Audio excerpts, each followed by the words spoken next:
अंधेरीवरनं मानपूरला येत होतो आणि मी ज्या पनवेल ट्रेनमध्ये चढलो होतो त्या डब्यामध्ये एक फॅमिली होती. पाच जण मुलं होती आणि आईवडील होते. आणि ते लोक यायचं होतं त्यांना चेंबूरला. ते आधीच गोरेगाववरनं बसून आले होते. मी अंधेरीला चढलो तर मी ज्या दोन सीटच्या त्या गॅपमध्ये उभा होतो. तर ते लोक चेंबूरला उतरणार होते आणि त्या टिळकनगरला उभे राहिले उतरण्यासाठी.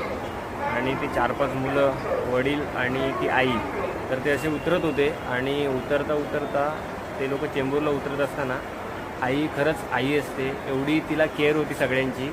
पहिले पप्पा उतरले, नंतर मग हळूहळू ती सगळी मुलं उतरली आणि त्यांच्यापासून आई उतरत होती. सगळी मुलं आपली उतरल्यानंतर पण असं झालं की सगळी मुलं उतरेपर्यंत खूप गर्दी असल्याकारणानं कुर्ल्याला खूप गर्दी होती. तर खूप गर्दी असल्याकारणानं सगळी मुलं उतरेपर्यंत ट्रेन सुटली आणि आई ट्रेनमध्येच राहिली. आणि मुलं आणि ते वडील सगळेच 5-6 जणं उतरले आणि आई फक्त ट्रेनमध्येच राहिली. तर सांगायचं तात्पर्य एवढंच की आई असते, तिला सगळ्यांची, आपल्या मुलांची खूप काळजी असते.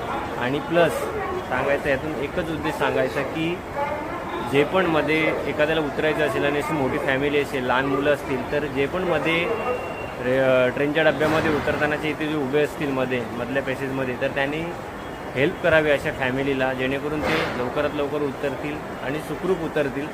प्लीज सगळ्यांनी अशी हेल्प करा फॅमिलीला, जर अशी तुम्हाला कुठे आढळली तर प्लीज. आणि ते आता आई त्या उतरल्या चेंबूरनंतर पुढे आणि पुन्हा त्या मागे गेल्या.